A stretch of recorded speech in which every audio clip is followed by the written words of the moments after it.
artificial intelligence to boost IT vulnerability and threat management. That sounds like a fascinating topic. Let's not waste any more time and bring our panelists up. Welcome Janek Maiwald, CTO of DGC, and Holger Müller, CTO of Cisco. Please, gentlemen, welcome to the stage.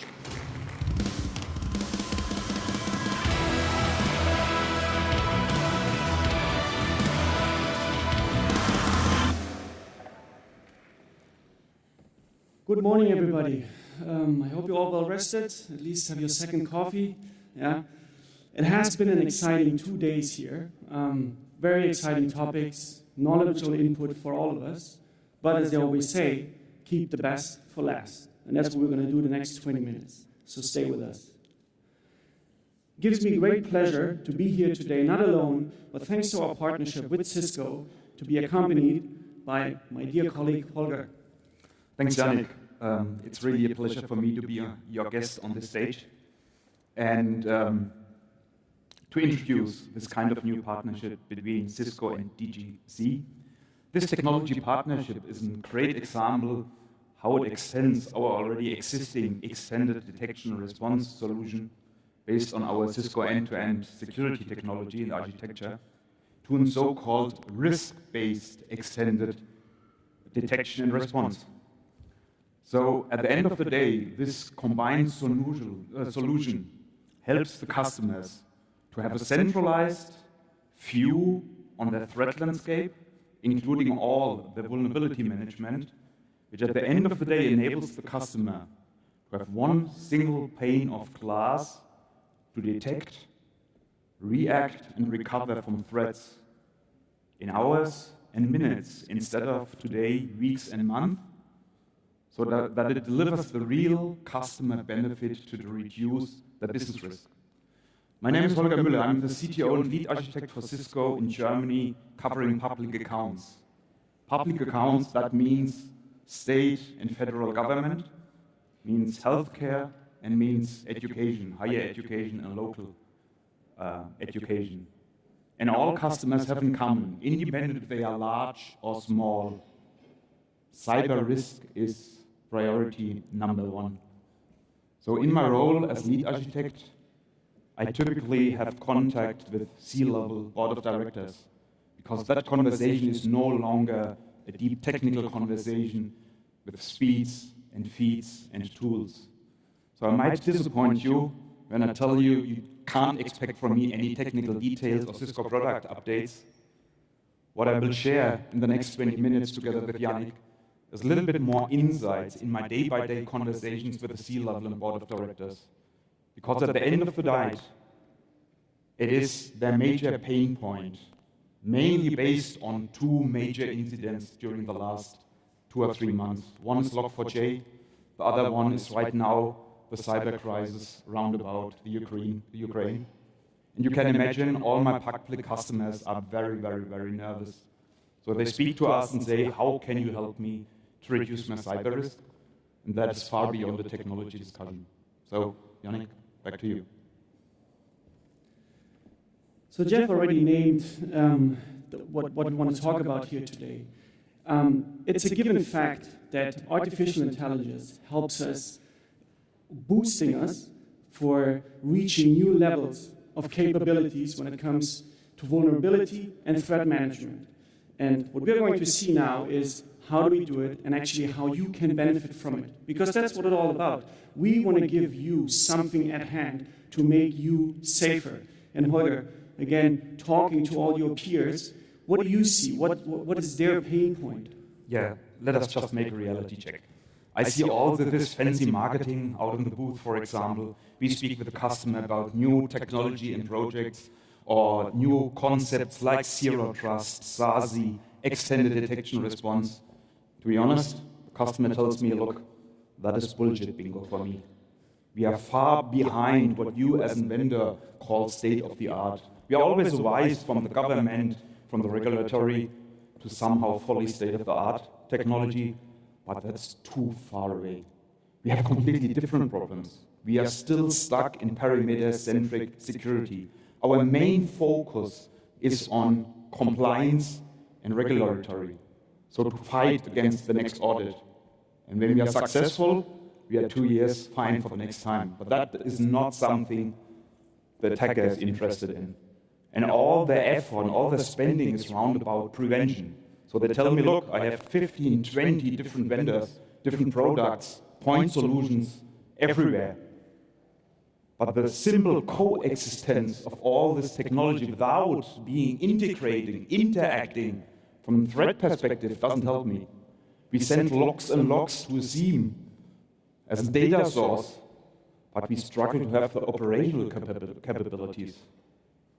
All our guys are so deep in daily fights, they are so product-centric, they are still working in silos, that we have no clue about how to rethink security. Rethinking security means you need to change your focus, your mindset, from a product-centric, from a compliance-centric view, to a risk-based, a risk-oriented security approach, which at the end of the day enables you to have a business enabling cybersecurity. But that, first of all, is a mind shift, and that is where the discussion starts. And then immediately the customer tells me, look, my two main issues, my main pain points is we have no visibility at all in terms of threat detection and threat reaction. We are blind. We have no clue about our real risk. We don't know what is ongoing in our network and on our endpoints. What communication do we have in the applications? We can only guess. And the second point is, typically the customer have installed multiple vulnerability scanners, and they now are flooded with the outcome of the vulnerability scanners. And they try to fix each and everything. That is no longer possible. So they are completely stuck in operational problems, and we need to solve that. And that is where automation and artificial intelligence come into the game. Janek, back to you. I couldn't have made a better bridge or step towards the next slide here. Let's go all back in time, 1950s, Alan Turing, one of the great minds that we had. And he asked himself this one question: can machines think? Easy question. Did he come up with an answer? Not yet, at least not back in the 50s. Before we answer that question here today, I would like to have a closer look on how do we define artificial intelligence. Because there's numerous ways of putting a label on it or understanding it. It all comes down to this very simple approach, very simple idea that he started 72 years ago, which is, I build a machine who can do something a human is doing. And it's more reliable, it's quicker, and there are less possibilities for flaws. Do we have that one today here with us? In our daily lives? Yes, we do. We all know smart assistants, Siri, Alexa, everyone, or at least every second one of you has it as at home. We have autonomous cars. Most of the time they do work great. Let's not hope to be on the road when they're not working good, but well, that's somebody else's problem. That's not what we do, not at Cisco, not at the DGC. What do they all have in common? It's not the chipset. It's not the metal that drives it. It's the code. It's the software. It's lines of codes that somebody put together and then said, okay, if I see this, I do that. That is the intelligence that we put together. And then, so I was talking about Alan Turing in 1950. That's a long time ago. Then it took 44 years for those two gentlemen to put it into a more comprehensible, let's say, summary, or sentence. AI is the study of events that I collect from my environment, as big or as small as it may be, and I put it all together, and then I can act on it. Then I can perform an action without asking somebody else because I have the intel. So that was 1994. Those two gentlemen are still at the university. They're teaching it about it, but it's academic. We are in the real world here. We need to have something that is not in a book. We need to have something that makes our lives easier, safer. Safer, I think, is the better word for all of us who are here. And I know about this firsthand because, obviously, I work for a security company. And what we see in our day-to-day actions and our day-to-day operations with our clients are those 15 cases here of the most common attacks that happen every day to all of our customers. Do they have one thing in common? I'll get to that one in a minute. But first of all, they're all different. They all use different vulnerabilities. They use different angles of attack, and more are every day coming. So how do we detect that? First of all, we need to know about it. We need to know how something goes down. And it's always in a 4-phased approach. First of all, exploration phase. Make no mistake, we're always under exploration. Everybody who has an asset is under attack. The question is, how good are you protected against it? And if it gets to the second phase, of the penetration phase, breakthrough, which is the preparing of the launch attack, which then happens in the execution phase, how long do you have? And how good can you avoid it? So Holger, how long does it take typically? Yeah, the reality is the customer told me, look, we don't even see, for example, phase 1, 2, and 3. We typically see only if there's the execution phase and all the damage happened. And even the large universal hospitals in Germany tell me, look, there's one chance I have. Whenever I figure out there is, for example, a ransomware attack and a server is encrypted, I need to push the emergency button. I have no other choice. I can't segment, I can't digest into threat hunting. I have no chance. I have only that point view, seeing maybe an attack, but threat management without context is possible, but useless. As a security organization, I want to know when is it the first time where that attack, for example, hit my network? What was the entrance point? How did it cross my network? What endpoints, what users, what applications, what data is affected? And overall, what's next? So we see typically that it takes 6 to 9 months what it takes until an organization identifies, for example, an attacker. And it takes another 2 to 3 months until to recover to normal operation. That is day-by-day business. And simply another tool doesn't solve that problem because they need to see the whole threat landscape. And that is only possible if all these tools somehow interact with a threat-centric approach and no longer simply sending logs to a centralized SIEM. So that is how we need to rethink IT, consider that from a threat-centric approach, combining vulnerability management and threat-centric management. Now it gets a little bit more technical, as you can see. So this is how we at the DGC act. This is where we put in artificial intelligence. What Holger just said, we are piling up data. We have not a data lake, we have a data ocean at our disposal, and everybody has in its own way. And then on top of it, okay, so I have all the data, and then I know how's my system behaving. That's another input that I have. And then which new threats are coming out. So there's this ocean in front of me. I need to boil it down. I need to combine all that data and filter out what's important for me, and that no human is ever is capable of doing that one anymore. We're way past this time. So we put in our own AI. We put everything together, and we filter out what's most important. And then I have the context. I know what I need to act on. Sadly, for most cases, or for most customer, the list is this long.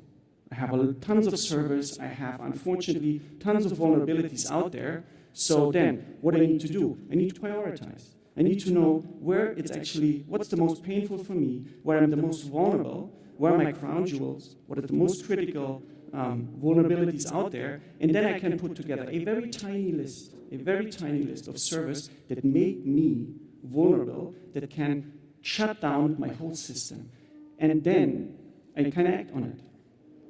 And so, obviously, the reaction, back in the days, you call your server admin, and he does an update, and he gets all frustrated. He gets nervous because he needs to do it in time. Because, obviously, this never happens on a Monday afternoon after I'm eating, I have my coffee, I'm all ready to deal with this threat. No, it happens on a Sunday at 4 a.m. in the morning when nobody is available. So that's why we put in play automated actions. You get the intel, you know, this one I need to protect, and then you make the next step, you secure yourself. You might not solve the problem, but you isolate it and you are no longer vulnerable. If you look at it from a different approach, not the way we proceed, but the way it always happens. So we identify a risk, we protect our assets, we detect that there's something going on in our network, and then we respond to it. On all those 4 phases, we use machines to help us. Because machines can way better detect a tiny little unusual behavior. And then it can take an action to reduce it. And as you can see here, the exploration phase goes on way long. Yeah? We have been able to reduce this time frame from 6 to 9 months to actually detect it way before. And most importantly, never go through the breakthrough phase, because that's when it all starts. That's when you're actually already compromised. So even if your whole systems are not encrypted, but maybe your Active Directory is contained, so then you have a compromised system, which is the backbone of your company. So if you can act before and shut the door in front of the attacker, then you save yourself a lot of effort and a lot of pain, so to speak. And the operational guys in the audience listen to this, they know exactly what I'm talking about. In the beginning, we promised you something that you can benefit from, that you can take back with you, and that can actually help you. Because it's all about getting something that make you worry less, that make you more secure. So that's why we partnered up, and we all are very excited about this partnership that we have been going on, that we are developing here. So Holger, what is Cisco bringing to the table? Yeah. My customers on the C-level or security architects quite often ask me, okay, give me that reference architecture. It helps me to understand and at least communicate that goal, for example, to my different teams.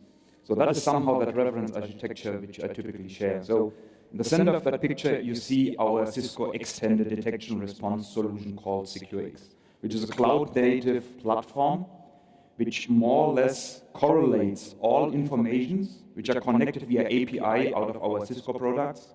So typically the feed comes from the endpoint detection and response solution, because the endpoint is one critical aspect, but also out of the network. We call that network detection response, so we use the network as a sensor. You can combine that with email security, with DNS security, so all these different tools give you a far better view.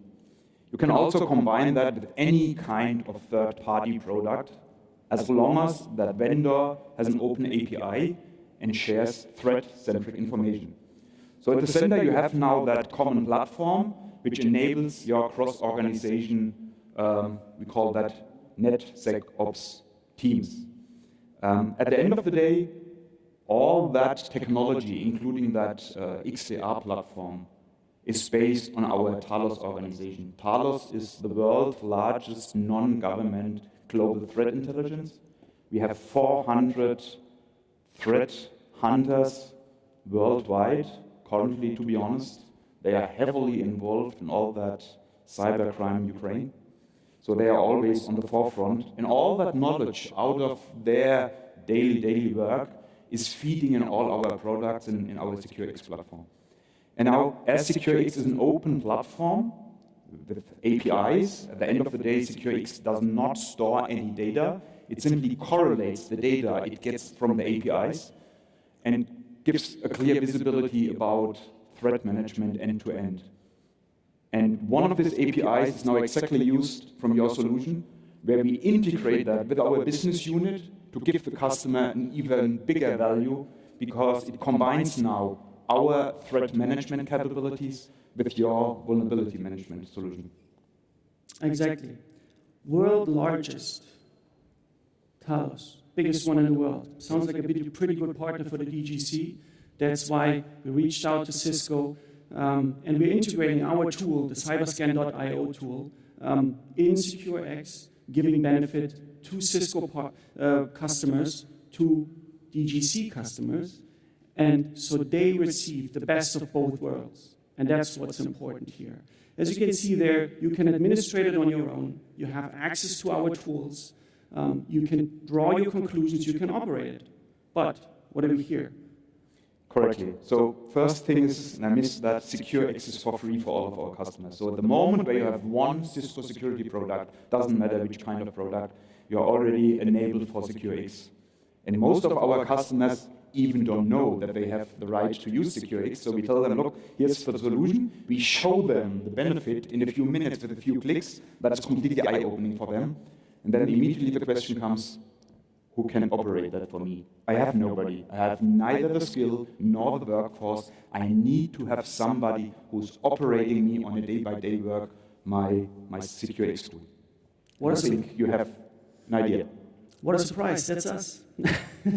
I mean, we have to make some marketing for our services, which is the CDOC, our Cyber Defense Operating System Center, which we have at strategic points in Germany. We're a German security company. So we have our experts working for you, looking at your infrastructure, analyzing everything that is visible, and then supporting you 24/7. We reached, unfortunately, the end of our time. I wanted to give you two last messages. First one is, come to our booth. We're still there today, Holger and I. If you want to talk to us, come there. Very happy to receive you. And the second one is, see you next year. Thank you very much.